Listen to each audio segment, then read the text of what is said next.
Buenas noches, jóvenes. Buenas Noches, empezamos. Sí, empezamos el segundo parcial a partir del día de hoy. Igualmente, recuerden poner sus dos apellidos y sus dos nombres por el tema de la asistencia.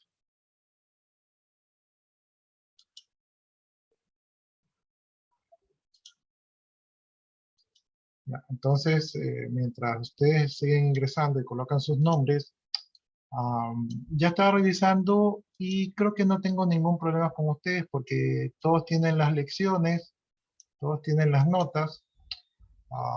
Yo ya generé las actas, entonces déjenme revisar el acta. El acta de seguridad informática.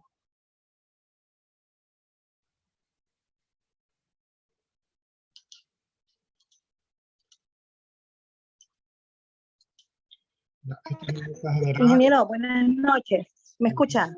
Sí, sí. Lo que pasa es que no tengo internet porque el servicio tengo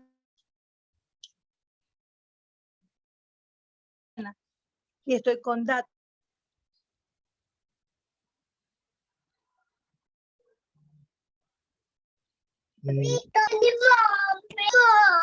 Es el inconveniente que tengo, ingeniero.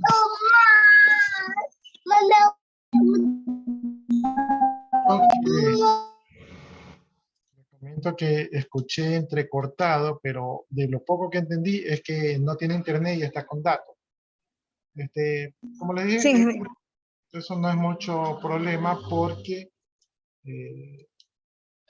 lo que ustedes pueden hacer es después, como la clase queda grabada, ustedes pueden ver la clase cuando ya tengan una mejor ancho de banda del internet, en el caso de que no les llegue bien la señal.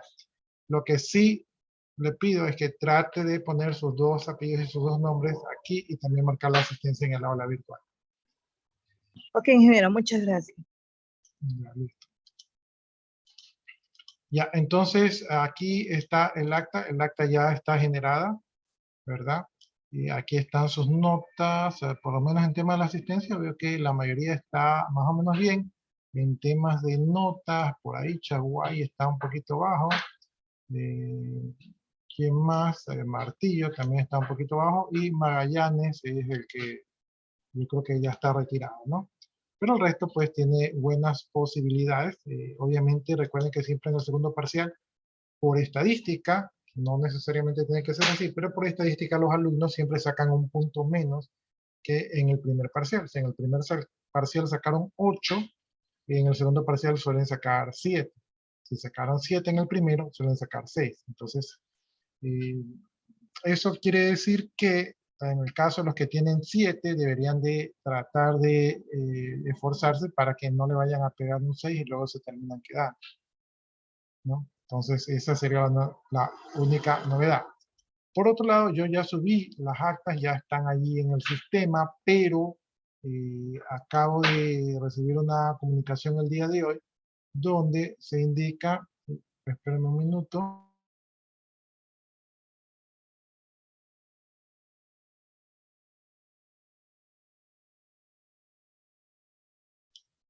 Ya les decía que yo recibí una comunicación el día de hoy donde decía que tenemos que volver a borrar las actas y volver a generarlas, ¿no?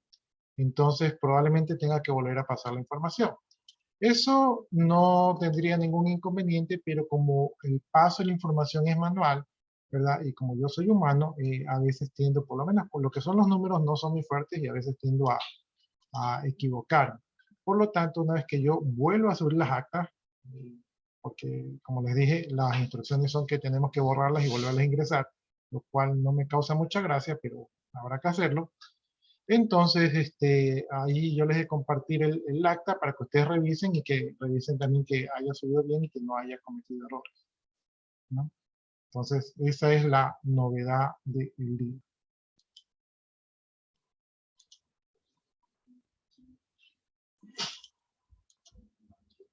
Entonces, aquí estamos en el sistema. Vamos a ver el tema de la asistencia. Ya, no se olviden de marcar el tema de la asistencia aquí, ya voy a revisar cómo están. Y nosotros, me parece que dimos el examen el 14 de febrero, si no El me equivoco. 14.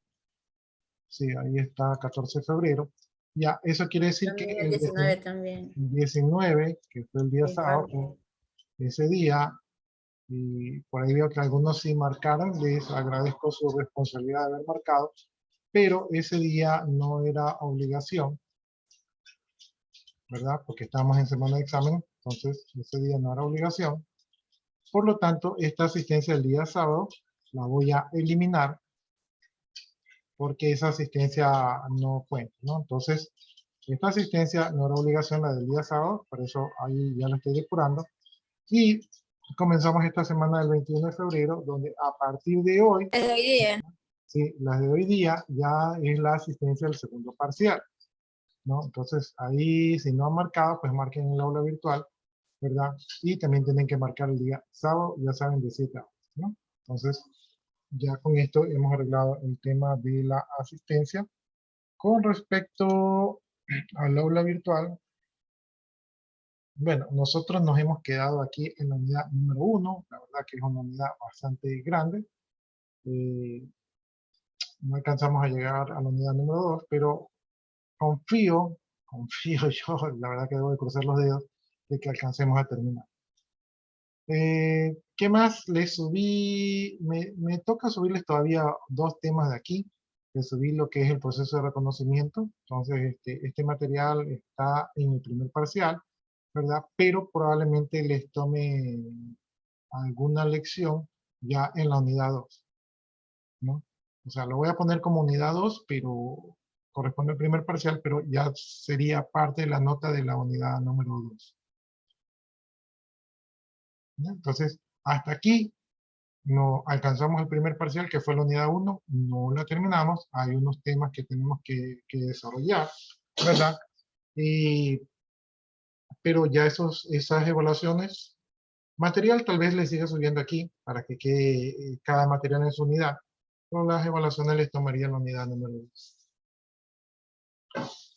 Ya, creo que esas serían las novedades. No sé si hay alguna pregunta, inquietud.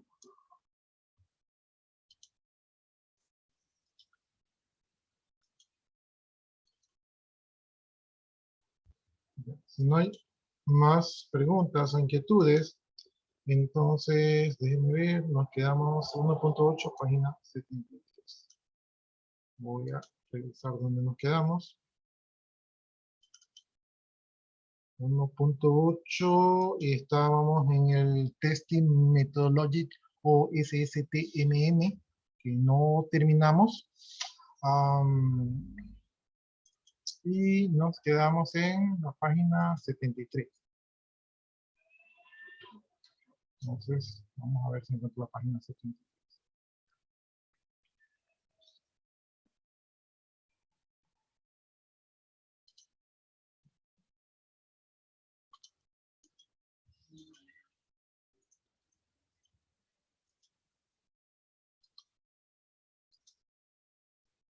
Ya, aquí estamos entonces en la página 73, estábamos en el proceso de prueba, ¿no?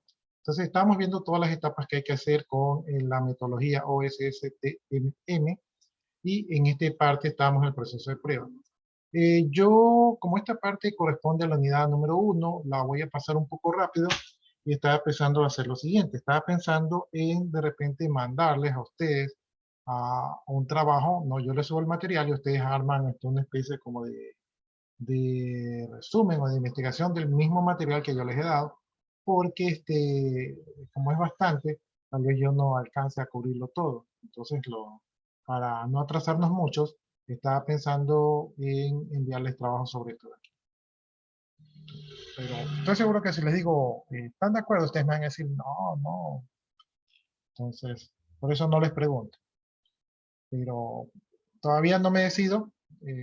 Voy a ver cuánto avanzo y si veo que me estoy quedando, ahí les envío a ustedes para que ustedes hagan una especie de trabajo donde tienen que revisar el material y sacar algún tipo de resumen. Bien, estamos entonces en el proceso de prueba. aquí en este proceso de pruebas tenemos que ver cuando estamos realizando las pruebas, tenemos que ver si esas pruebas incluyen, ¿verdad?, privilegios, ¿no?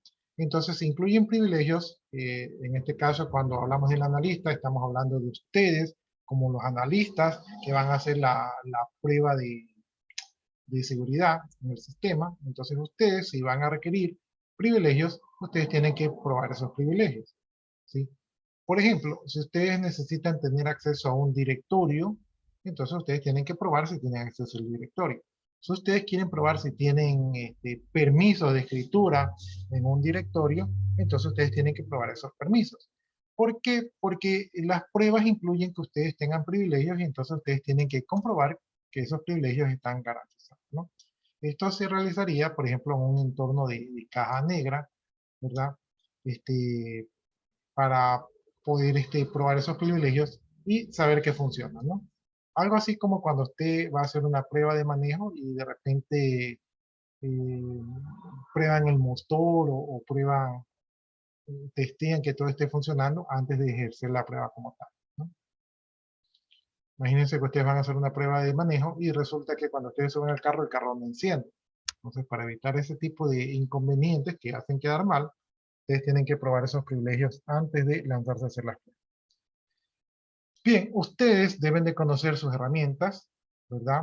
Y deben de saber de dónde provienen esas herramientas y cómo funcionan, porque ustedes van a utilizar esas herramientas. Pueden ustedes pedir un área de prueba restringida antes de utilizar las herramientas en la organización del equipo, ¿no? Entonces, si ustedes van a hacer alguna prueba, pidan que un ambiente de prueba para que ustedes puedan probar. ¿Por qué un ambiente de prueba restringido? Porque pónganse que ustedes hacen la prueba y justo en algún otro lado de la empresa ocurre algún evento.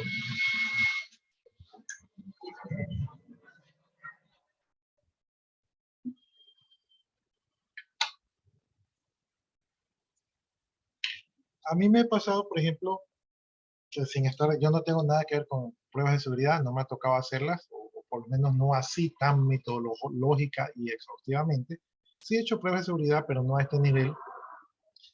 Pero, por ejemplo, a mí sí me ha pasado, de que cuando yo he probado algo, ¿verdad? En el área de informática, resulta que algo se daña por otro lado y entonces a mí me echan la culpa de que como yo hice algo que generalmente no se hace, me dicen, ah, fue tu culpa que se dañara el sistema, ¿verdad? Y específicamente los usuarios que no tienen conocimiento suelen, ¿verdad? Suelen aseverar este tipo de cosas, ¿no? Entonces, para que ustedes no tengan esos problemas, porque ustedes se van a una empresa de un tercero y de repente les pueden echar la culpa de que lo que ocurra es porque ustedes hicieron las pruebas, ustedes piden que el ambiente donde ustedes van a probar sea restringido, es decir, que cercado a ese ambiente, ¿verdad? Ustedes no pueden pasar más allá de ese ambiente y de esta manera garantizar que cualquier otra cosa que ocurra no es su culpa, ¿no? Porque ustedes serían los primeros sospechosos. La realización de las pruebas que están destinadas a probar sobre la denegación de servicio o proceso o la capacidad de supervivencia solo se la puede hacer con un permiso explícito y solo hasta el alcance donde no hay daños hechos fuera del alcance o de la comunidad que reside el alcance, ¿no? Entonces, aquí este tipo de pruebas que son pruebas, digamos que pueden ser un poco más serias, tenemos que tener una aprobación. O sea, yo le digo, ¿sabes qué? Voy a hacer una prueba de denegación de servicio y esta prueba puede comprometer a tus sistemas y todo tu proceso. Por lo tanto, primero que nada requiero que me autorices a hacer esta prueba y segundo, requiero que sea en un ambiente restringido para que no afecte tus operaciones normales. Entonces, miren que hay, primero que nada, pedimos, o sea, decimos lo que vamos a hacer, ¿verdad? Y por otro lado también pedimos que nos restrinjan el alcance para que no nos echen la culpa de algo malo que pueda pasar. Y muchas veces, a veces sí pasa. Por lo tanto, si es que llega a pasar, a pesar que no era nuestra intención, ya sabemos que nos dieron permiso. Las pruebas que involucren a personas solo se pueden realizar en aquellas identificadas en el alcance y no incluir a personas privadas, clientes, socios, asociados o otras entidades externas sin escrito, sin permiso, ¿verdad? Aquí está mal. sin permiso escrito de dichas entidades, ¿no? Entonces, yo solamente puedo trabajar en el ámbito de la organización. Si tengo que hacer pruebas con clientes o con proveedores, tienen estos que estar en conocimientos y tienen que estar avisados, porque lo contrario podría yo causarle malestar, ¿no? Y voy a confesar una cosa. Yo a veces he hecho pruebas y a veces en esas pruebas que yo estaba haciendo, pruebas más que nada de comunicación, alguna vez afecté a terceros en esas pruebas de comunicación que yo estaba haciendo, ¿no? Entonces yo no cumplí esta parte, ¿verdad? Por suerte pude arreglar rápidamente y no pasó a mayores, ¿no? Ya, pero es verdad. Miren, yo haciendo pruebas que no tienen nada que ver con esto, eh, dificulté o corté el servicio que estaba dando a los clientes por estar haciendo dichas pruebas, ¿no? Y luego uno se llena de estrés, o sea, no, no, rápido, apaga eso, vuelve a levantar el programa o lo que sea que estaba haciendo. Entonces, estas cosas pasan. Bien, limitaciones verificadas como infracciones descubiertas, vulnerabilidades con exploración conocidas, altas tasas, vulnerabilidades que se pueden explotar para un acceso completo, no supervisado o imposible de rastrear, o que puedan poner inmediatamente en peligro las vidas, ¿verdad? Descubiertos durante las pruebas, tiene que ser informado al cliente con una solución práctica tan pronto como se encuentre, ¿no? Entonces, este tipo de vulnerabilidades o peligros que nosotros encontramos al realizar la prueba, si vemos como que hay una puerta abierta, digamos que esto es algo así. Usted se va a trabajar, usted se va tranquilamente a su trabajo y se da cuenta que el vecino dejó la puerta principal de su casa abierta, ¿sí? Entonces, usted no va a esperar, a ver, voy a irme al trabajo, me voy a desayunar, me pongo a hacer los informes y al mediodía, si es que me acuerdo, le llamo al vecino, le diga, vecino, creo que vi la puerta de su casa abierta. No, usted en ese momento que ve el peligro, usted dice, vecino, dejó la puerta de su casa abierta. ¿Le parece si la cierro? ¿Sí? Entonces, esto son cosas que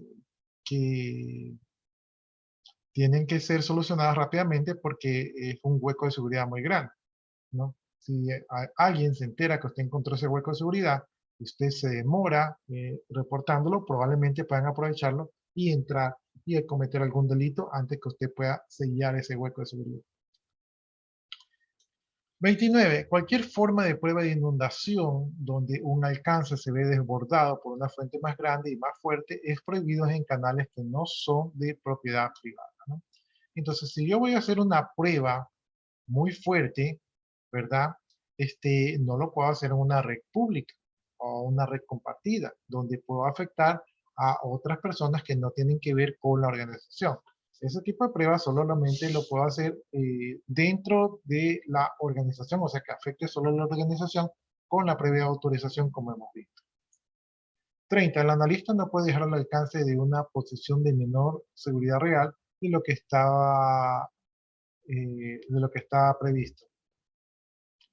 ¿Ya? Entonces, ustedes no pueden dejar, o sea, ustedes cuando hacen las pruebas, ¿verdad? Y las pruebas tienen un alcance, digamos que yo tengo que llegar hasta el nivel 10, ¿verdad? Entonces, pruebo 1, pruebo 2, pruebo 3, pruebo 4, pruebo 5, digamos que pruebo 6.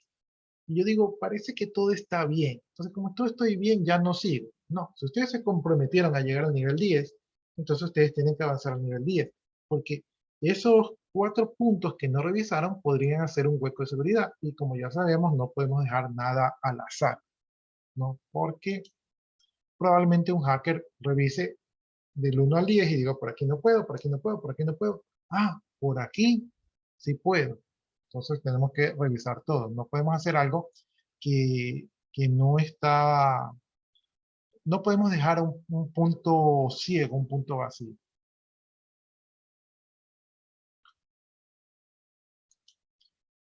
Bien, veamos entonces ahora tema de los informes. Dice el analista debe respetar la privacidad de todas las personas y mantener su privacidad para aquellos resultados. Entonces, las personas deben de permanecer en privado.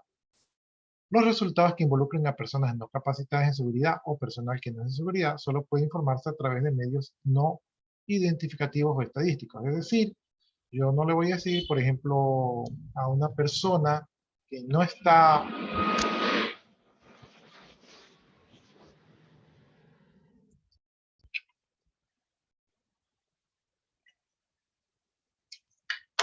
Yo no le voy a decir a una persona que no está involucrada en el trabajo datos sobre, por ejemplo, que el cajero número 1 tiene acceso a realizar tal tarea, ¿verdad? Porque entonces le estoy dando una información delicada a esta persona que no es de seguridad. Entonces, a las personas que no están involucradas en este tema, solamente se les informa de manera general. Por ejemplo, existe ni siquiera el cargo, porque lo pueden buscar. No, entonces yo creo que habría que hacer un informe un poco diferente para que no tengan información sensible. Y solamente los que manejan la información sensible, o sea, los que están trabajando mano a mano con el tema de seguridad, podemos informar porque son personas en las que confiamos. Bien, ustedes no pueden firmar los resultados de las pruebas ni los informes de auditoría en que no han participado directamente. O sea, yo no puedo avalar, por responsabilidad, yo no puedo avalar un trabajo en el cual yo no participé, ¿verdad? Porque me puedan estar mintiendo y yo estoy dando mi nombre y mi prestigio en algo que yo no he comprobado. Entonces deben de cuidarse de eso porque a veces en este corre-corre de nuestra vida cotidiana dicen, oye, ¿sabes qué? Fírmate rápido aquí de estas pruebas. Ya, y ustedes preguntan, ¿y si les hicieron bien? Sí, sí, todo está bien. Y les mienten. Entonces no pueden confiarse, tienen que ser desconfiados. Entonces, nada de lo que ustedes no participaron y pueden comprobar, pueden firmar, ¿no? Si ustedes tienen su equipo y ustedes confían en su equipo y en la palabra de su equipo, de repente ahí la cosa acá. Los informes deben de ser objetivos sin falsedades, malicias dirigidas personalmente, ¿no? Entonces los informes no tienen que ser objetivos y sin falsedades o malicias. Ahora que veo esto, ¿verdad? Y me ha tocado un punto sensible en mí, entonces les voy a contar una experiencia negativa, para que ustedes no caigan en eso.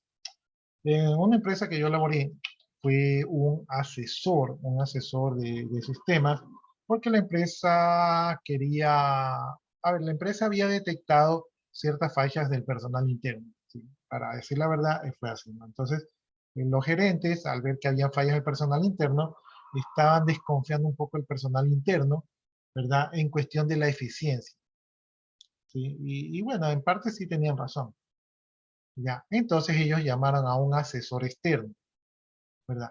Este asesor externo, voy a tratar de hacer la historia corta, pero la verdad que yo cuando me acuerdo de esa historia me enoja un poco. Este asesor llegó, un asesor que sabía del área, que se veía que tenía experiencia y tenía conocimiento, no hay que, al César lo que es del César. Entonces este asesor llegó, buen manejo de palabra, buen poder de convencimiento y emanaba mucha credibilidad, ¿no? O sea, tenía todas las cualidades para ser un gran gerente. Entonces él llegó y realizó un trabajo, una especie de auditoría, revisó, preparó informes, hizo entrevistas al personal y también hizo evaluaciones al personal de sistemas.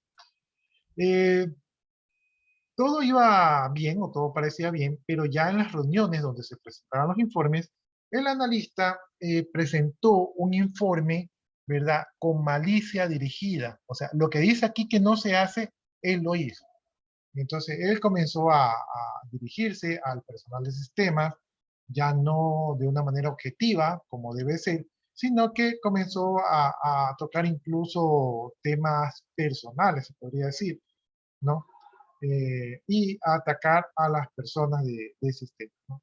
Las personas de sistemas, yo reconozco que no todos somos perfectos, de hecho, en la mayoría de gente de sistemas, todos sufren como que de la misma pata cojean, ¿verdad? Pero eso es una cosa, pero otra cosa es como que atacar directamente y tratar de minimizar o tratar de atribuir comportamientos que no son reales, ¿no? Ahora, ¿por qué este asesor, verdad? ¿Por qué este asesor de sistemas atacó, ¿no? Entonces yo ya siendo objetivo, yo me puse a analizar, pero ¿por qué esta persona que no conoce, o sea, no conoce la empresa, llega aquí y da un informe negativo y con malicia? Entonces ahí me doy cuenta que ahí ustedes tienen que buscar es el interés. O sea, ¿qué es lo que lo motiva? ¿Cuál es su interés? ¿No? El interés de esta persona era destruir al equipo de sistemas para él instalar su propio equipo de sistemas. Esa es la manera, ¿no? Eh, yo estaba de acuerdo que si él presentaba un informe objetivo y dentro de ese informe objetivo de repente tenían que haber cambios, eh, eso es una cosa.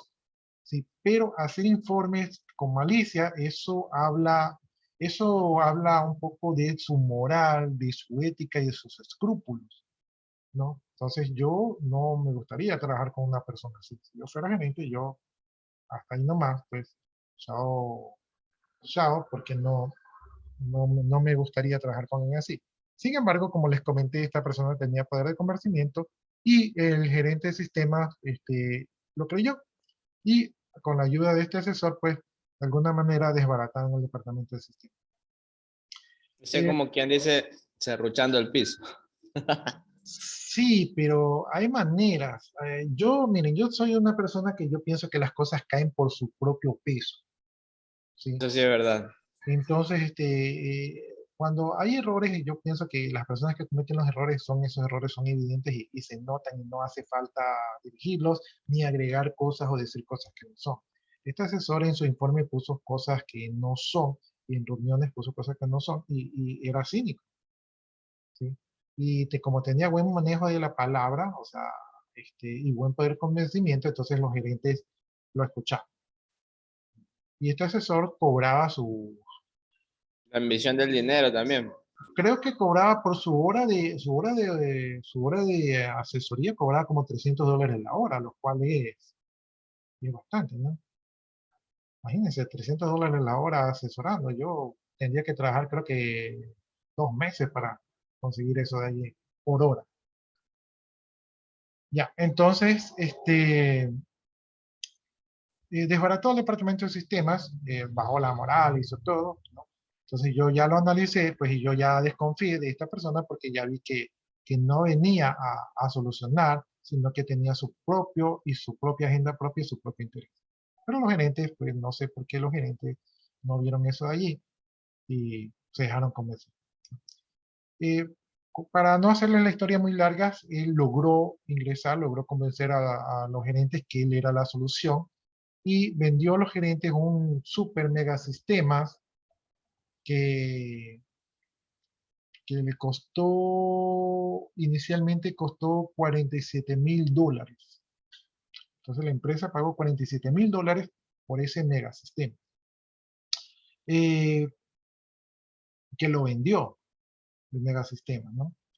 Resulta que al año, ¿verdad? Al año, pasaron todo el año que sí, que recolectando información, que todo eso para customizar el sistema. La realidad es que nunca tuvo sistema, nunca tuvo, lo construyó así al paso, o sea, al paso construyó el sistema al andar, o sea, él vendió un sistema que funcionaba y que era bueno y que era operativo y mejor, lo construyeron al paso. Se nota, como uno es desarrollador, se nota cuando esos sistemas son construidos, incluso son generados a veces por estos generadores rápidos. Entonces, el sistema era pobre, lo poco que se vio. Al año que se supone que ya debería estar funcionando el sistema, nunca se vio el sistema, se vio apenas un menú. O sea, en un año, $47,000 un menú.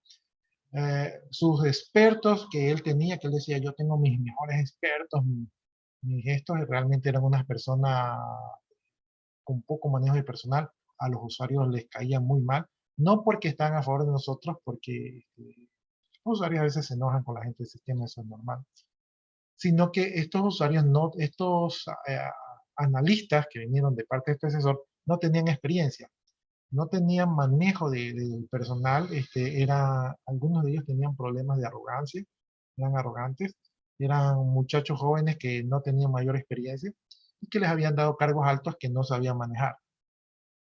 Eso nos mandaron, entonces un año después, $47,000 después, no hubo nada y nunca hubo nada. Fueron $47,000 botados en la basura. Pero eso no fue el único regalo que dejó este asesor. Este asesor hizo un estudio, porque él dijo, voy a hacer un estudio, habrá cobrado, qué sé yo, habrá cobrado unos $2,000 por eso, y seleccionó a una nueva cabeza de sistema. Como él no pudo entrar, ¿verdad? Él puso a su hombre allí. Él buscó un perfil para poner allí en el departamento de sistemas para que ese sea su caballo. Entonces puso a esta persona allí en el departamento de sistemas y esta persona cuando llegó allí lo escogió él dijo que él tiene el liderazgo, que él es la persona que se necesita y todo. Bueno, entonces esta persona cuando llegó allí, llegó mayormente, no hubo mucha diferencia en el sentido de que los problemas los seguía solucionando el personal viejo, las decisiones las seguía tomando el personal viejo, ¿verdad? Y los aciertos que tenía este nuevo jefe era porque le hacía caso al personal viejo, ¿verdad? Este jefe, el liderazgo que llegó allí, que fue la solución, que iba a hacer todo, era irresponsable porque no cumplía los horarios, llegaba tarde, a veces llegaba tomado, a veces no llegaba. Si nosotros no respondíamos los teléfonos cuando nos buscaban los jefes, ¿verdad? En mi caso yo sí respondía porque yo sí en ese sentido soy responsable, pero los compañeros no respondían porque de repente ya estaban ahí en la reunión y ya en la reunión apagan los teléfonos para que nadie los moleste, entonces no eran ubicables, pues este jefe era menos ubicable que los que tenían el problema, ¿verdad? Y después de eso, este asesor, ¿verdad? Que él decía, yo pongo mi caballo de Troya, incluso se le viró al asesor, porque después ya no lo apoyaba al asesor, ¿sí? Y finalmente, este elemento terminó con un problema legal con la empresa. ¿Sí? Entonces, en vez de unir, quedó todo más desunido, el departamento quedó desintegrado, ¿verdad? Por todas estas decisiones. Y finalmente los gerentes, después de 3 años, creo, de, de, de todas estas situaciones, después de 3 años abrieron los ojos y volvieron a confiar en su viejo departamento de sistemas que ya quedó desbaratado, ¿no? Entonces volvió a confiar y ahí comenzó a confiar en su propia gente, ¿no? Entonces, miren, le costó 3 años que no avanzó mayor cosa. Sí avanzó, pero más avanzó por el propio personal que decían que no valía, ¿verdad? Y con el lastre de este jefe que tampoco no era responsable.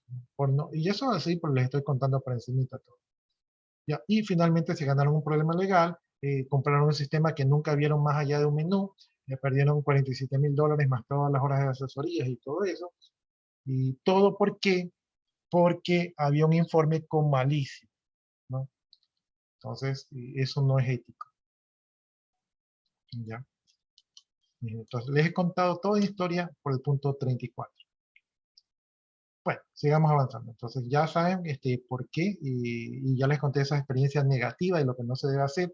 La empresa perdió dinero, no solamente perdió los 47,000, no solamente pagó un sueldo bueno que tenía este jefe, habrá costado 24, 48,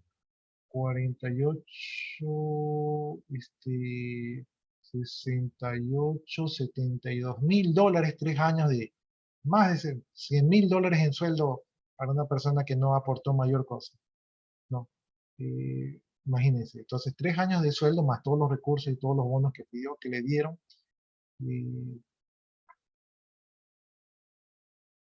Y quién sabe cuánto perdieron en la demanda legal.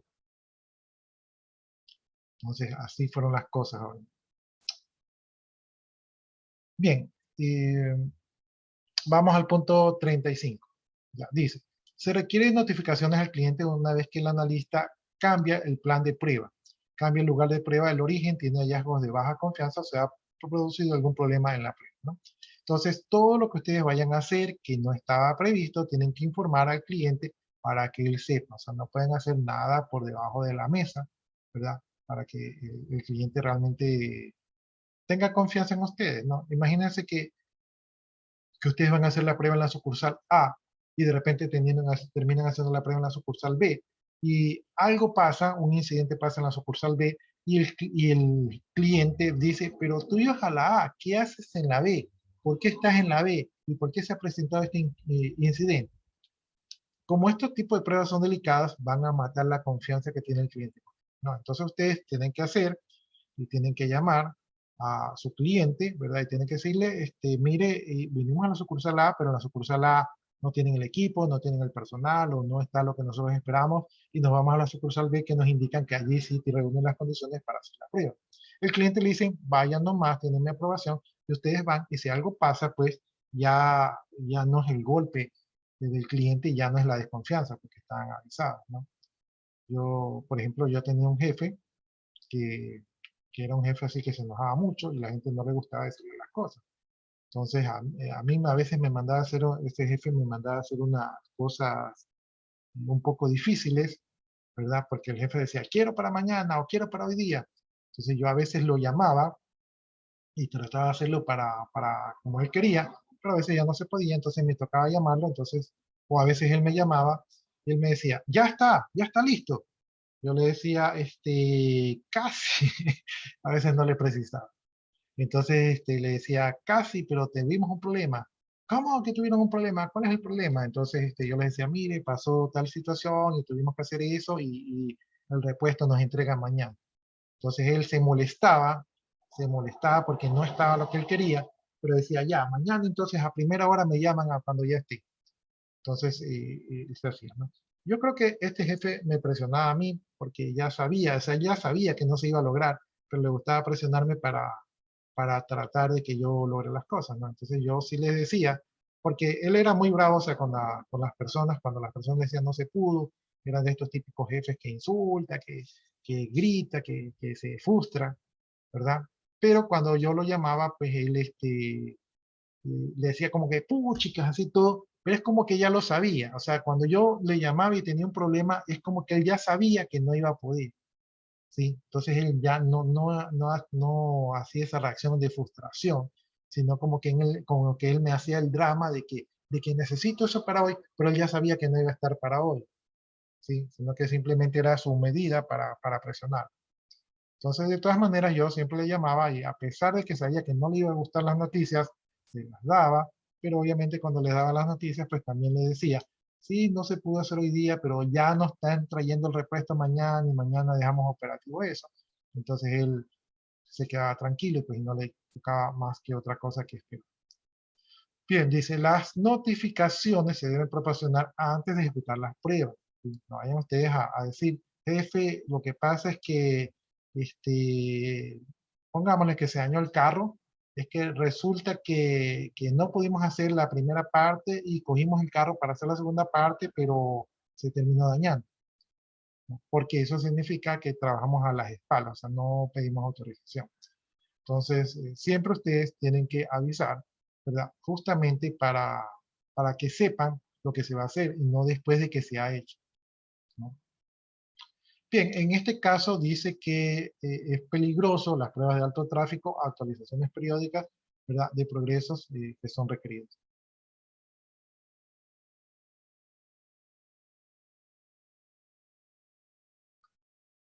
Entonces, deben de tomar en cuenta eso. Estos son requeridos de ir.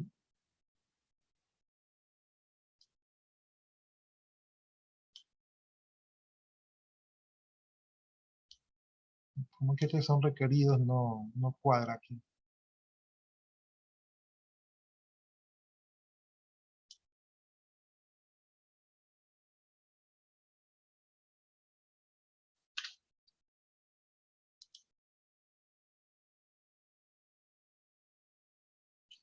Ya, punto 36. Cuando se incluyan soluciones y recomendaciones en el informe, deben ser válidas y prácticas, ¿no? Entonces, si ustedes hacen una recomendación, ¿verdad? Esta recomendación tiene que poder ser llevada a la práctica, ¿no? Usted no le va a decir al dueño de la empresa, ¿sabe qué? Le recomiendo que se compre un servidor como el que tiene Google, ¿no? Porque no lo va a poder hacer. Entonces, tienen que darle una solución, ¿verdad? Que sí lo pueda hacer, que sí lo pueda poner en práctica. Los informes deben de marcar claramente todas las incógnitas y anomalías, entonces todo lo que ustedes encontraron tiene que estar colocado allí. Los informes deben indicar claramente tanto las medidas de seguridad exitosas como las fallidas descubiertas y las pérdidas. Aquí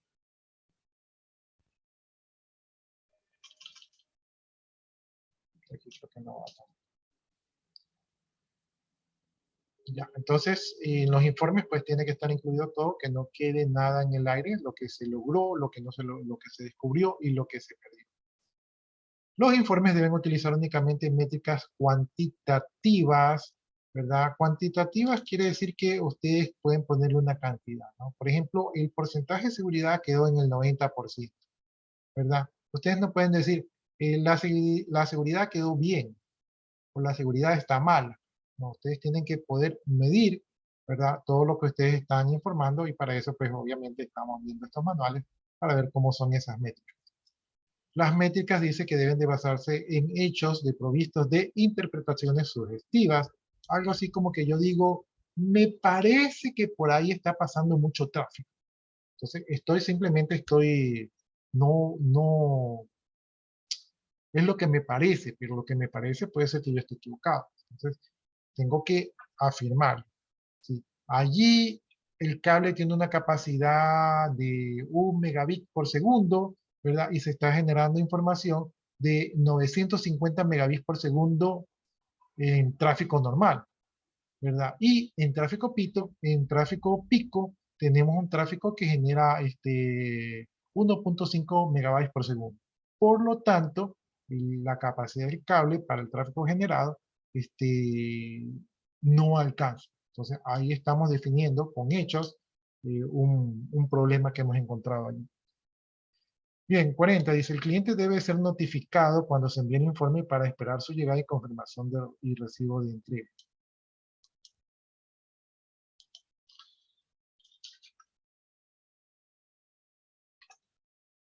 Ya, ¿por qué? Porque como el informe es delicado, el informe puede ser atacado o robado en el camino. Entonces, si yo le envío, por ejemplo, hoy a las 10 de la mañana le envío el informe y a él no le ha llegado a las 6 hasta las 6 de la tarde, pues él puede sospechar que algo pasó en el camino, ¿no? Porque se supone que iba directo.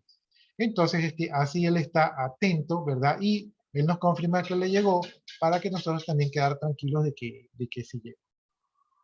Un tema como de seguridad. Bien, para nosotros de repente ahorita no nos parece tan importante, pero para una empresa estos temas de seguridad pueden ser muy importantes, ¿no? Dice, todos los canales de comunicación para la entrega del informe deben de ser confidenciales de punta a punta, ¿no? Entonces yo no puedo pegar a los cuatro vientos y decir, ya, voy a enviar el informe, porque por ahí puede haber alguien escuchándome, ¿verdad? Entonces yo tengo que manejarme de una manera un poco más discreta, ¿no? Llamar por teléfono, por líneas seguras y no línea encriptada, ¿verdad? O por el mecanismo de comunicación seguro, para indicar cuáles van a ser los movimientos para que solamente las personas interesadas y autorizadas tengan la información. 42. Los resultados de los informes nunca pueden utilizarse para obtener beneficios comerciales más allá de la interacción con el cliente. Esto pasa muy a menudo en el medio. Por ejemplo, yo le doy una asesoría a la farmacia X, ¿verdad? Hago un informe, ¿verdad? Y me doy cuenta de alguna falencia de la farmacia X. Luego me voy a la farmacia Y, ¿verdad? Y entonces yo les digo, ¿sabe que el de la farmacia X tiene un problema que cuando tiene que facturar un combo, el sistema le da resultados erróneos?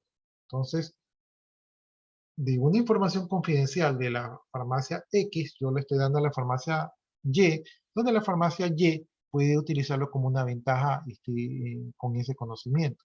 Entonces, eso no está correcto, que yo facilite información a otra empresa donde estoy haciendo otro trabajo, ¿no? Generalmente cuando la gente comentamos en una empresa, así como cuando yo les digo en una empresa que yo conocí, en una empresa o me contaron de una empresa, entonces hablamos de la empresa como tal, de manera genérica, no decimos la empresa X, Y, Z, sucede tal cosa o sucedió tal cosa, ¿sí? Tratamos de dejar la información en el área y obviamente no damos a conocer información confidencial. Y eso que yo no he firmado ningún acuerdo de confidencialidad. Bueno, la mayoría de gente de sistemas, sí firma acuerdos de confidencialidad en sus contratos, tienen que leerlos bien, ¿no? Entonces, la mayoría de gente cuando entra a una empresa, y especialmente los sistemas, sí firma cierto acuerdo de confidencialidad, donde uno se compromete pues, a no dar información a otras personas, en este caso la competencia. Bien, dice, el proceso de prueba de la seguridad operativa, dice que este proceso se hace mediante eventos discretos, es decir, mientras un muestreo estocástico dinámico. Esto significa que vamos a hacer una secuencia cronológica de pruebas en un sistema que cambia y que no siempre da la misma salida para la misma entrada proporcionada. Estos son sistemas que, cuya salida, o sea, si nosotros hacemos una prueba una vez, ¿verdad? Puede que en la segunda vez que hagamos la prueba bajo las mismas condiciones no dé el mismo resultado, ¿no? Por lo tanto, como no podemos medir todos los casos habidos y por haber para poder probar el sistema, lo que hacemos es que cogemos muestreos, ¿verdad? En intervalos de tiempo para ver qué arroja, ¿no? Y con ese muestreo, pues, ya nosotros sabemos más o menos cómo se comporta el sistema. Entonces aquí hacemos una colección de interacciones, ¿verdad? Estas interacciones son codependientes de los procesos que puede ser también ser influenciado por el entorno.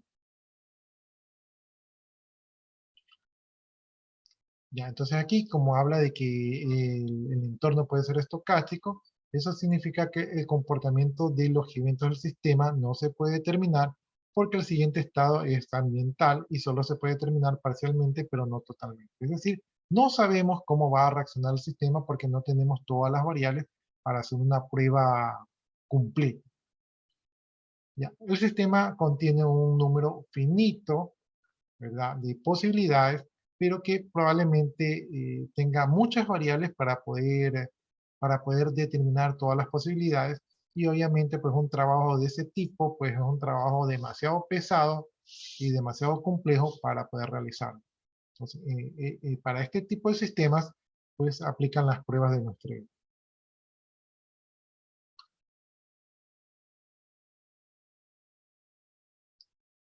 Ya, entonces aquí lo que dice es que generalmente los procesos no se ajustan a la configuración, sino que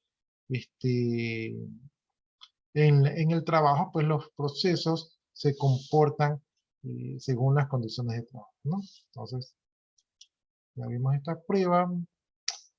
Voy a avanzar este tema aquí, voy a avanzarlo un poco más rápido. Aquí estamos en la página 77, si ustedes quieren desarrollar un poco más este tema, ¿no? Pero en todo caso, ya vimos que aquí podemos hacer pruebas de testeo, ¿verdad?, para este tipo de sistemas. Bien, aquí tenemos un proceso de 4 puntos. Este proceso de 4 puntos va a poder analizar una prueba, va a permitir realizar una prueba desde el principio hasta el fin. Este tipo de pruebas dice que son para un grupo experimentado. En este caso no es necesario que se muestre paso a paso lo que se realiza, porque ya como tienen experiencia, pues cada cual sabe lo que tienen que hacer, ¿no? Pero este tipo de pruebas debe de, o los entendidos deben de saber, deben de entender cómo se va desde un punto A un punto B. Y esto aquí es como cuando se da instrucciones para que la gente pueda llegar, digamos, a un automóvil. Entonces uno le dice, no le dice paso a paso primero, o sea, pon en neutro, pon primera, acelera, si encuentras un semáforo, frena. No se dan ese tipo de instrucciones tan minuciosas, sino que se le dice, mira, ándate de aquí hasta la curva de allá, luego giras a la derecha, luego a la izquierda, vas a ver una casa blanca, al lado es, ¿verdad? Entonces las instrucciones que se dan son instrucciones un poco genéricas, pero el experto sabe cómo llegar, ¿no? Entonces, así más o menos son estas pruebas de 4 puntos que las realizan los profesionales que ya tienen experiencia.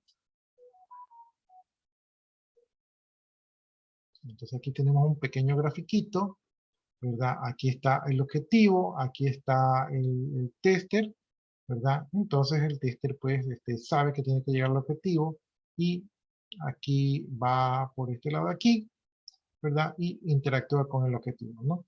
Entonces, pero él sabrá cómo llega, ¿sí? No se complica mucho. Bien, ¿cuáles son los pasos del proceso de 4 puntos o el 4-point process? ¿Verdad? Primero es la introducción, ¿no? Entonces, aquí tenemos que establecer las verdades principales sobre el objetivo a partir de las leyes ambientales, ¿no? Esto es una traducción, entonces aquí en la traducción hay ciertas cosas que no están correctamente traducidas. Pero aquí se entiende que tenemos que saber la verdad de cómo están las condiciones, ¿no? Por ejemplo, si lo que vamos a medir involucra las leyes, pues tenemos que saber las leyes. Y si lo que vamos a medir pues depende de hechos ambientales, tenemos que conocer cómo está el ambiente. Ya, entonces ustedes que van a hacer este proceso tienen que determinar cuáles son los principios este, fácticos. Déjenme googlear fácticos. Creo que no me voy a adelantar. Voy a poner aquí fácticos. A ver, dice formal. Ya, entonces aquí dice que ustedes tienen que conocer, ¿verdad? Ya por lo menos no es una palabra que utilizo mucho yo, fácticos. Dice que tienen que conocer los principios formales con respecto al objeto y el entorno donde éste reside, ¿no? Entonces, esta es una información general. ¿Cómo el objetivo será influenciado por su entorno? O sea, ¿qué tanto depende de su entorno? ¿Cómo es su comportamiento? Será determinable dentro de esta influencia. Que, ya, donde el objetivo no esté influenciado por el entorno, ¿verdad? Existe una anomalía que debe ser comprendida, ¿no? Entonces, aquí tenemos que ver cómo interactúa el objetivo, lo que vamos a evaluar, con el entorno, y si el objetivo no es influenciado por el entorno, algo está mal allí, es lo que nos dice esta primer punto. Bueno, entonces este Z está por acá, ¿no? Entonces aquí el tester está evaluando el entorno, ¿sí? Cómo el objetivo interactúa con el entorno. Ya, luego dice la investigación. La investigación dice las emanaciones del objetivo. En este caso ustedes, que son los analistas, van a investigar las emanaciones del objetivo y cualquier pista o indicador de esas emanaciones. Un sistema o un proceso generalmente dejará una firma de su existencia a través de las interacciones con su entorno, ¿no? Casi como un rastro. Entonces ustedes van a hacer la investigación. Este dice que es el punto C. ¿Sí? Entonces, aquí está el objetivo, ¿verdad? Y aquí el objetivo va a dejar pistas, huellas, ¿no?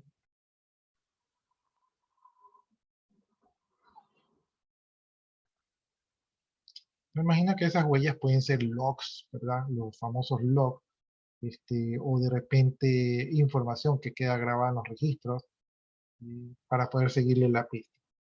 Bien, punto número 3, interacción. Interacción A y B, ¿no? Entonces, aquí pueden hacer pruebas de eco. Prueba de eco es como que yo lanzo algo y espero una respuesta. Interacciones estándar, o sea, lo que generalmente hacen los usuarios y no estándar con el objetivo, es decir, lo que regularmente no pasa. Todo esto para ver cómo responden. Entonces, ustedes se van a preguntar o van a agitar el objetivo para desencadenar respuestas para el análisis. Es decir, ustedes van a interactuar de diferentes maneras para ver cómo se comporta el objetivo. Entonces, esto es A, B.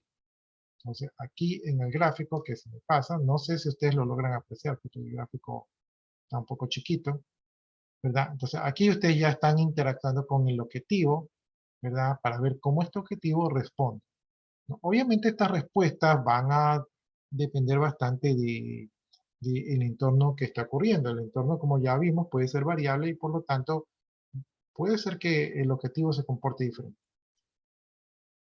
Bien, finalmente tenemos la intervención, ¿verdad? Aquí vamos a cambiar las interacciones de los recursos con el objetivo o entre los objetivos. El analista, o sea, ustedes intervendrán con los recursos que el target requiera de su entorno o de sus interacciones con otros objetivos para comprender los extremos en los que puede continuar operando adecuadamente, ¿no? Entonces, aquí tenemos X, Y, Z. Ya, entonces aquí vemos cómo el objetivo interactúa con el entorno, ¿verdad? Y aquí ustedes también interactúan con el entorno, ¿verdad? Para ver cómo son las respuestas del objetivo con otros objetivos, con otros sistemas, ¿no? Y ver cómo se comporta, cómo se comporta y qué seguridades tiene y qué seguridades no tiene o no cumple. Entonces, esa sería la última parte.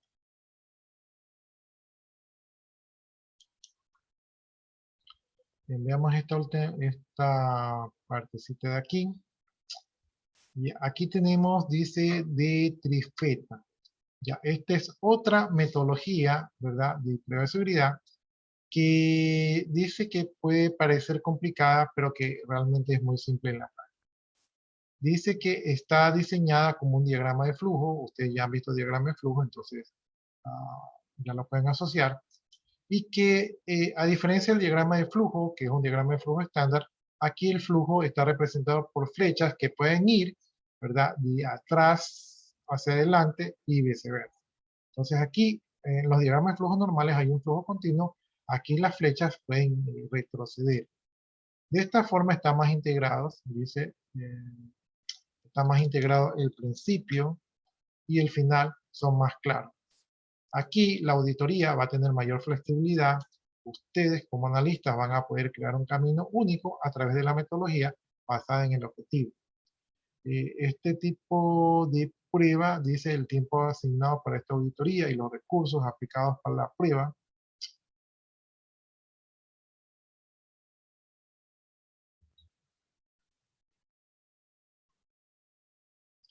Ya,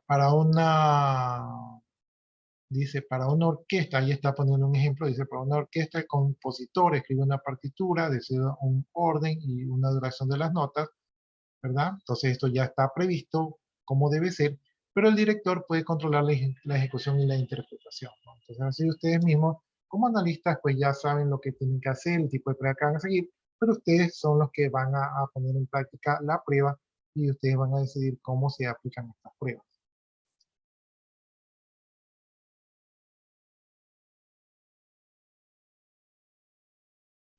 Ya, entonces ustedes van a controlar el orden, la duración y la ejecución de la prueba. Entonces, esto de aquí da a este tipo de prueba una flexibilidad.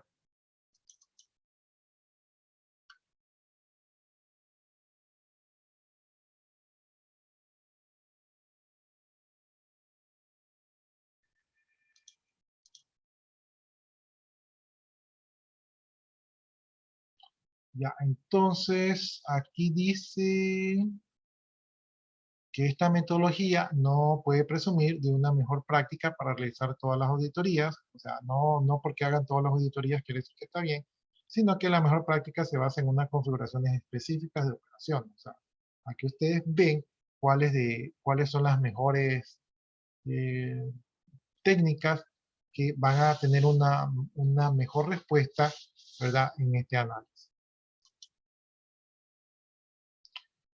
Bien, la aplicación de esta metodología va a cumplir el objetivo de poder responder las siguientes 3 preguntas que componen la trifeta, ¿no? Y las respuestas a las necesidades, pues, de la seguridad en las operaciones. Entonces, ¿cuáles son esas preguntas? Primero que nada, ¿cómo funcionan las operaciones actuales? Ya, entonces dice aquí, las métricas derivadas pueden aplicarse en determinadas áreas problemáticas dentro del alcance y los problemas que deben abordarse. Entonces, como ustedes ven, aquí se están enfocando en problemas, ¿verdad? Y en pruebas que pueden aplicarse directamente a este objetivo. Las métricas están diseñadas para mapear los problemas de diferentes maneras a fin de mostrar si el problema es un general o un específico, como una pasada por alto de un error. Entonces, primero que nada, ¿cómo funciona el sistema actual? Segundo, ¿en qué se diferencia de cómo la dirección cree que funciona, ¿no?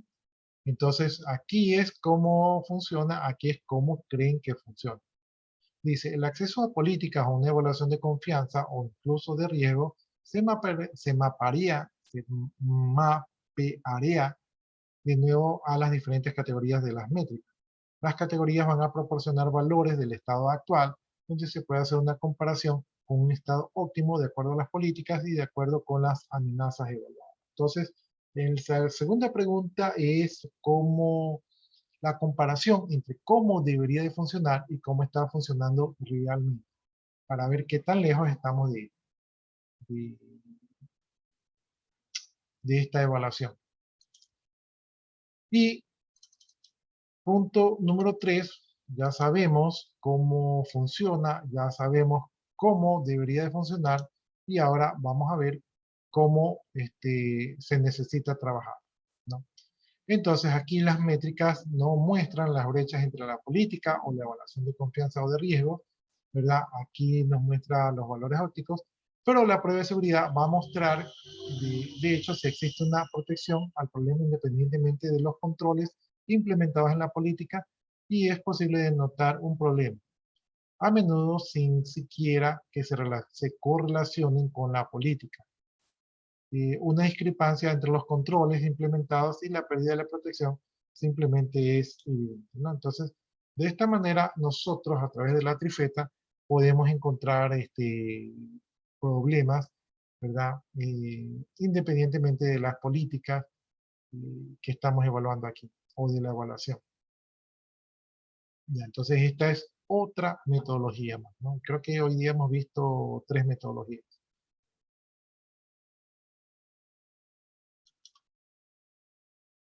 Bien, a veces una combinación entre la trifeta y el proceso de 4 puntos puede ser conveniente, ¿no? Entonces dice aquí, la trifeta combinada con el proceso de los 4 puntos proporciona una aplicación sustancial completa de esta metodología. Los pasos de esta aplicación se pueden resumir de la siguiente manera. Primero, recopile pasivamente los datos de las operaciones normales para comprender el objetivo. Este era el paso número 1 del proceso de los 4 puntos.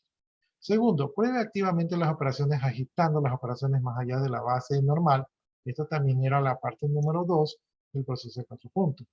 Tercero, analice los datos recibidos directamente de las operaciones probadas. Ya, esta me parece que es de la trifeta.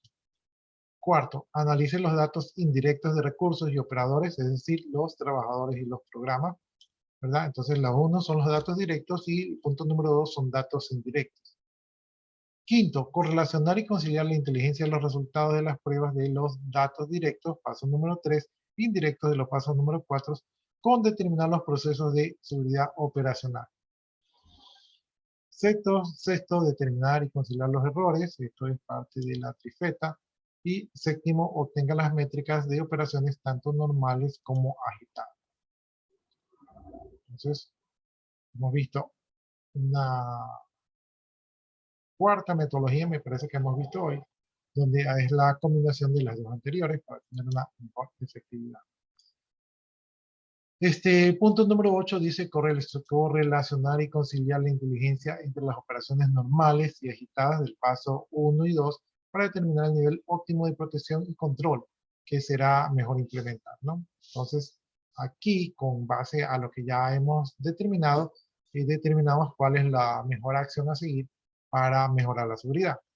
Punto número 9 dice asignar el estado óptimo de las operaciones del paso número 8 y a los procesos del paso número 5.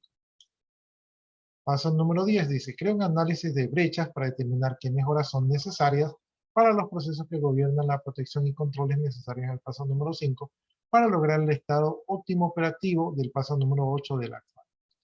Entonces, esta es la combinación. Yo, como no he trabajado en este tema, pues no puedo decir si es que es un tema, si es que este es un método tan efectivo, pero me imagino que con la práctica es bastante efectivo, ¿no? Entonces, aquí tenemos el objetivo, ¿verdad? Aquí dice primero recolectar los datos pasivos, paso número 1, probar el objetivo activamente, ¿verdad? El paso número 2, analizar los datos retornados, ¿verdad? Paso número 3, analizar las emanaciones, el paso número 4, y dentro del paso número 1 y número 2, dice que debemos derivar las métricas, ¿verdad? Y luego debemos correlacionar y determinar cuál es la protección óptima, ¿no? Entonces aquí como que medimos o determinamos las métricas y aquí vemos la protección óptima, ¿no? Del punto 3 y del punto 4 pues correlacionamos y reconciliamos los datos aquí y luego determinamos, ¿verdad? Los errores que pueden ocurrir aquí. Luego, entre el procesamiento óptimo, ¿verdad? Y las reconciliaciones que hemos determinado, mapeamos cuál es el funcionamiento óptimo, el estado óptimo del funcionamiento del objetivo, ¿verdad? Y el paso número 10, que vemos las brechas que nos arroja el análisis para ver qué tan lejos estamos de lo que deseamos, ¿no? Que lo que deseamos sería el procesamiento óptimo.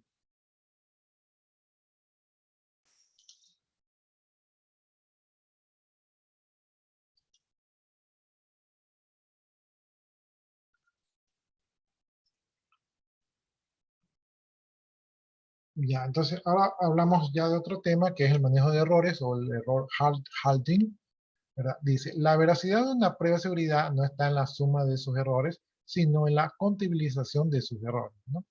Entonces hay que contabilizar los errores. Dice, los errores pueden no ser culpa del analista, o sea, culpa de ustedes. La comprensión de cómo y dónde pueden existir errores dentro de una prueba es mucho más razonable que esperar que un analista pruebe sin error. O sea, no se espera que no ocurran errores, sino que es más importante ver por qué se produjeron esos errores. El analista es el que intenta en lo posible de que no ocurran errores. El analista quien intenta lo que no debería ser posible, que tiene más probabilidades de encontrar errores, por lo tanto denota errores como algo negativo, descarta la práctica de pruebas exhaustivas, ¿no? Entonces déjenme ver si analizo esto un poco mejor porque no está bien redactado. Dice, es el analista quien intenta lo que no debería ser posible. O sea, es verdad porque el analista como hace pruebas ácidas, es decir, por ejemplo, si yo sumo 2 más 2, ¿verdad? 4, yo digo, ah, el sistema suma, pero un probador no pondría 2 más 2, sino que probaría, por ejemplo, A más B, para ver qué ocurre. Entonces, eso no es algo común y por lo tanto podría encontrar un error, aunque no es el uso común del servicio, ¿sí? Entonces, como analista, yo voy a poner cosas que para ver cómo reacciona el sistema o el objetivo. Y por lo tanto, como yo voy a hacer esas pruebas ácidas, obviamente tengo más probabilidades de encontrar errores. Sin embargo, encontrar esos errores no necesariamente es algo negativo, ¿verdad? Si no queremos que salgan esos errores, entonces no deberíamos hacer pruebas tan exhaustivas, o sea, poner el sistema en estrés para, para que no nos ocurran estos errores que en la práctica tal vez no son tan comunes, ¿no? Entonces, no es porque encontramos muchos errores en el sistema que realmente todo está muy mal, sino es porque como utilizamos pruebas exhaustivas, obviamente pues en esas pruebas vamos a encontrar errores. Bien, entre los tipos de errores que podemos encontrar tenemos el falso positivo.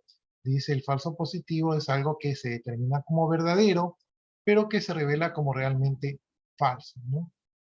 Entonces, por ejemplo, yo encuentro un error. Ah, encontré un error, aquí salió un error. Y cuando ya analizo, veo, ah, o sea, sí dio error, pero es un falso error. Ya, dice, la respuesta a este objetivo indica un estado particular como verdadero, aunque la realidad del estado no es cierto. Un falso positivo a menudo ocurre cuando el analista genera expectativas o suposiciones de lo que indica el estado en particular. No debe aferrarse a las condiciones del mundo real, que rara vez son en blanco y negro, ¿no? No sé si se entiende ahí. Dice, un falso positivo a menudo ocurre cuando el analista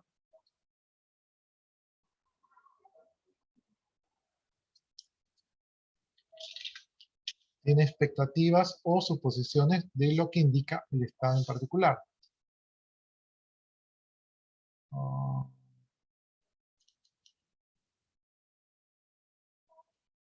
Y no aferrarse a las condiciones del mundo real. Realmente en el mundo real tenemos muchas variables, ¿verdad?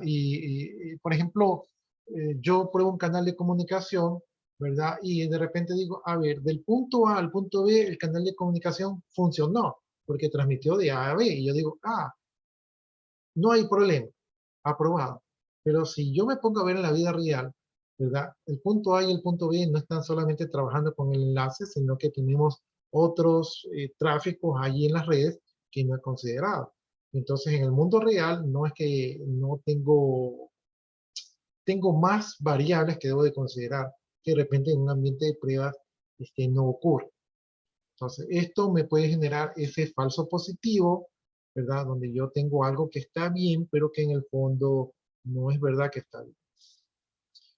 Bien, por acá tenemos el falso negativo. Dice, esto es algo que se determina como falso, pero que en realidad se revela como verdadero. La respuesta objetivo indica un estado particular como falso, aunque en la realidad el estado es verdadero. Un falso negativo a menudo ocurre cuando el analista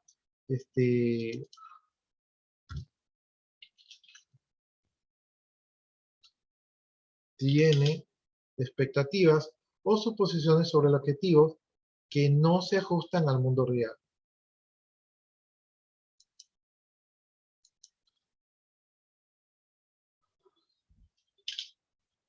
Que no se ajustan al mundo real, ¿no? Entonces, aquí yo, no sé, no se me ocurre un ejemplo para un falso positivo.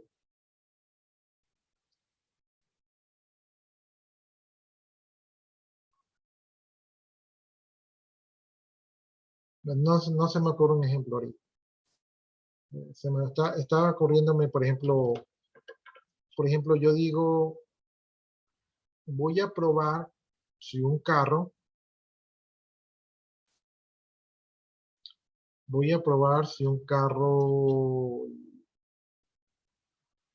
a ver, dice, se determina como falso, pero es verdadero.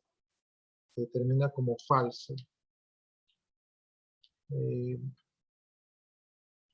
Ya, pongamos este tema. Digamos que yo estoy probando un procesador, ¿verdad? Entonces yo pruebo el procesador y lo pruebo con un programa y se supone que el procesador alcanza un procesamiento de 4 GHz, ¿verdad? Pero cuando yo pruebo el proceso apenas alcanza 2 GHz. Entonces yo digo, ah, es falso, ¿sí? Este programa no funciona, ¿verdad? Lo determino como falso. Sin embargo, como yo he probado este procesador bajo mis condiciones particulares, resulta que el programa que yo puse no es suficiente para que el procesador trabaje a su máxima capacidad. Si yo aparte del programa que yo puse, le pongo 8 programas más, entonces entre esos 8 programas más, el procesador, como tiene varios núcleos, puede procesar esos 8 programas, ¿verdad? En menos tiempo y por lo tanto ahí sí obtengo el rendimiento de los 4 GHz. ¿Sí? Entonces yo en un principio, en mi prueba, lo determiné como falso, pero en la práctica, en el mundo real, es verdadero. ¿Sí? Porque yo me generé unas expectativas o suposiciones que no ocurren en el mundo real. O sea, no fui capaz de crear un ambiente del mundo real. Ya dice, condiciones, herramientas no son adecuadas para la prueba, lo que yo les estaba diciendo. La experiencia, dice, las herramientas se utilizan incorrectamente o el analista carece de experiencia. Un falso negativo puede ser peligroso ya que es un diagnóstico erróneo de un estado seguro cuando no existe. Entonces yo puedo dar por seguro algo que no he probado bien, ¿verdad? Y es peligroso porque entonces hice una prueba y no encontré que ahí había una debilidad.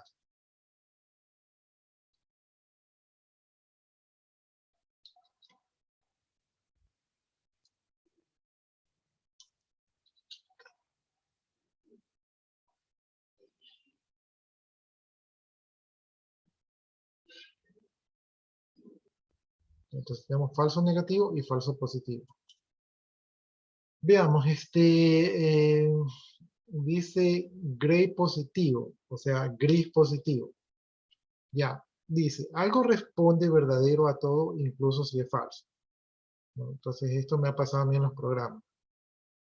Dice, la respuesta objetivo indica un estado particular como verdadero, sin embargo, el objetivo está diseñado para responder a cualquier causa con este estado, sea cierto o no.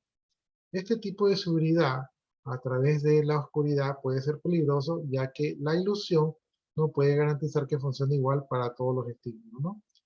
Entonces aquí yo, si hago solamente pruebo lo malo, digo, todo lo malo lo detecta, ¿no? Y me puedo confiar, ¿verdad? Incluso si no pruebo lo bueno, porque digo, como lo malo sí arrojó positivo, o sea, si lo detecta, entonces yo no pruebo lo bueno, creyendo que lo bueno sí funciona, ¿sí? Entonces aquí lo bueno también puede ser detectado como malo porque a todo responde verdadero. Por el otro lado, en contraste, tenemos el gray negativo o el gris negativo. Este responde falso a todo, incluso si es cierto, ¿no? Entonces, yo aquí hago las pruebas de seguridad, ¿verdad? Y entonces todo responde que es falso, incluso lo que sí es verdadero. Dice, la respuesta al objetivo indica un estado en particular de que no es cierto. Sin embargo, el objetivo está diseñado para responder a cualquier causa con este estado, ya sea que sea cierto o no.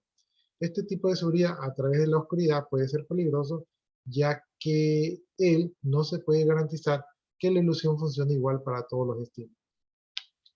Entonces, por eso es el contraste de que cuando ustedes realizan las pruebas tienen que realizar los casos correctos y los incorrectos para que tengan las dos caras de la moneda. Bien, tenemos el espectro. Dice, esto es algo que responde verdadero o falso, pero el estado real se revela como desconocido. Esto en programación, a veces tenemos estos casos donde tenemos una variable que no está definida y que puede ser interpretada como verdadero o como falso. Dice, un espectro ocurre a menudo cuando el analista recibe una respuesta a un estímulo externo que es percibido como del objetivo.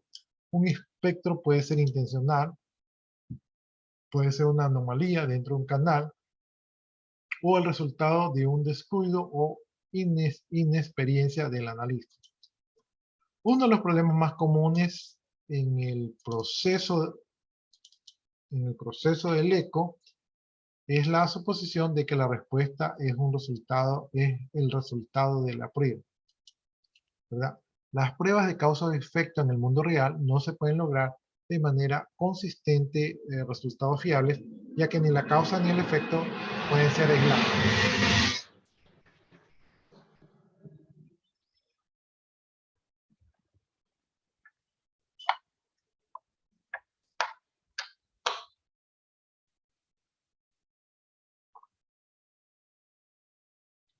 Ya, entonces hay que tener cuidado con el espectro, ¿verdad? Para el tipo de pruebas.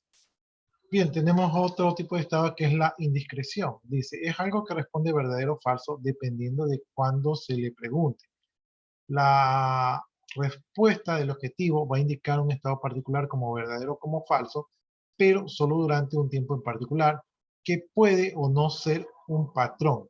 Si la respuesta no se puede verificar en el momento en el que el estado cambia, puede evitar que el analista comprenda en el otro estado. Un analista puede también determinar que se trata de una anomalía o un problema con pruebas de equipo, especialmente si el analista no calibró el equipo antes de la prueba o realizar la logística o los controles adecuados. Una indiscreción puede ser peligrosa, ya que puede dar lugar a una notificación falsa del estado de seguridad, ¿no? Entonces aquí tenemos también otra prueba, pues, que arroja resultados que no pueden ser determinados. Bien, tenemos error de entropía. Dice, la respuesta se pierde o se confunde en el ruido de la señal. Dice, la respuesta objetivo no se puede identificar con precisión de un estado en particular como verdadero o falso debido a una alta relación del ruido, ¿verdad?, de la señal, similar a la idea de perder un haz de una linterna a la luz del sol. El analista no puede determinar correctamente el estado hasta que se reduzca el ruido. Este tipo de error está causado por el medio ambiente, rara vez existe en un laboratorio, sin embargo es una ocurrencia normal en un ambiente. La entropía puede ser peligrosa si sus efectos no pueden ser contraatacados, ¿no?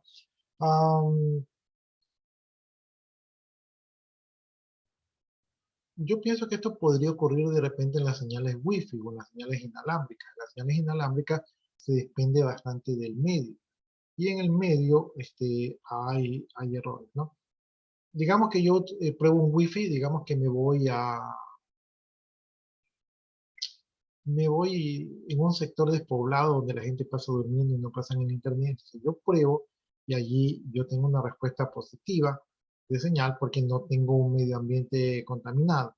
Pero luego me voy a un ambiente o en el lugar donde va el aparato, el ambiente está contaminado por señales, por conexiones, entonces ahí sí voy a tener error, ¿no? Entonces el error de entropía es cuando se produce, o sea, está el ambiente, en este caso estoy poniendo de ejemplo la señal Wi-Fi, está contaminado y entonces no podemos determinar la señal en la cual estamos determinando, ¿no? Otro tipo de error es la falsificación. Dice, la respuesta va a cambiar dependiendo de cómo y dónde se hace la pregunta. En la respuesta el objetivo va a indicar un estado particular como verdadero o falso, aunque en realidad el estado depende de variables en gran parte desconocidas debido al sesgo del objetivo. Este tipo de seguridad a través de la oscuridad puede ser peligroso, ya que el sesgo cambiará cuando las pruebas provengan de diferentes vectores o empleará diferentes técnicas. También es probable que el objetivo no tenga conocimiento del sesgo, ¿no? Entonces aquí vamos a recibir señales falsas del objetivo.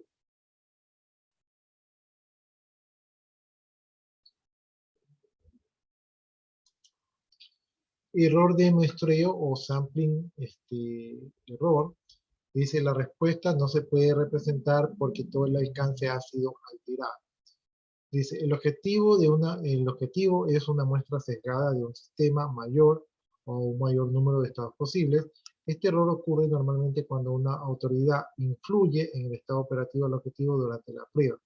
Esto podría ser a través de limitaciones de tiempo específicas en la prueba o un sesgo de prueba solo componentes designados como importantes dentro del sistema. Este tipo de error causará una tergiversación de la seguridad operativa.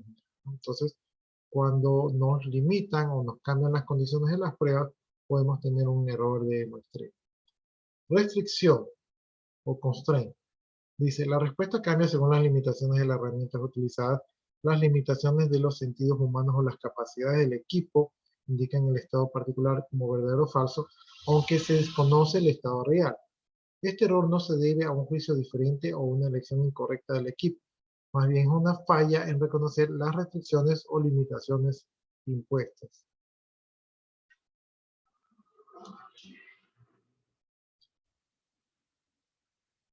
Tenemos error de propagación. Dice, se presume que la respuesta es de un estado u otro, aunque no hay prueba, no hay prueba de ello, vendría a ser.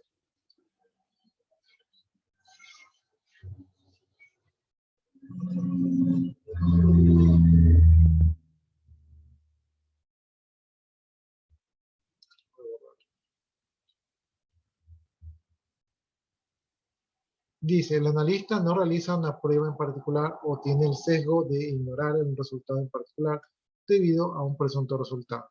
Esto a menudo es un cegamiento de la experiencia o un sesgo de confirmación. La prueba puede repetirse muchas veces. Las herramientas y el equipo pueden modificar para tener la deseada salida. Como su nombre lo indica, un proceso no recibe retroalimentación donde los errores permanecen desconocidos o ignorados.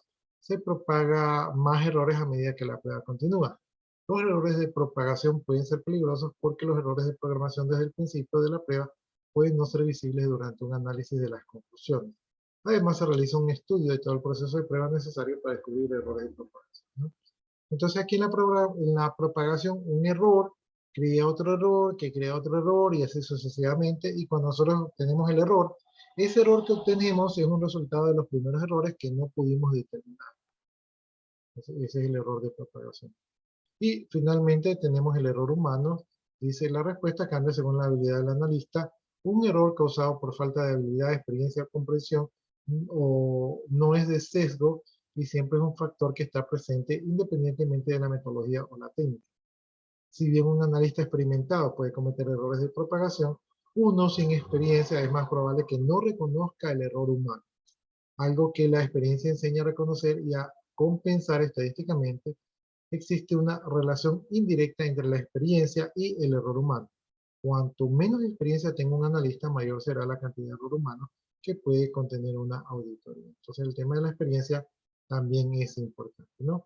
Y con esto aquí pues hemos abarcado todos los posibles errores que podemos encontrarnos en una auditoría.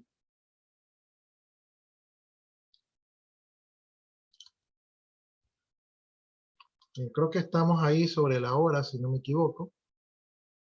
Entonces, nos vamos a quedar hasta allí. No sé si alguno de ustedes tenga alguna inquietud, pregunta, duda. Sería el momento de hacerlas y si no, pues nos quedamos hasta allí.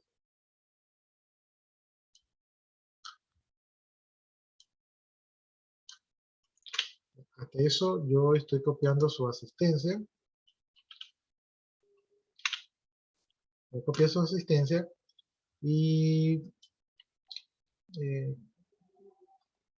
como no hay preguntas, nos quedamos hasta allí. Nos vemos en la siguiente clase, jóvenes. Que tengan muy buenas noches y Buenas noches. si gustan ya pueden desconectarse. Buenas noches. Buenas noches, jóvenes.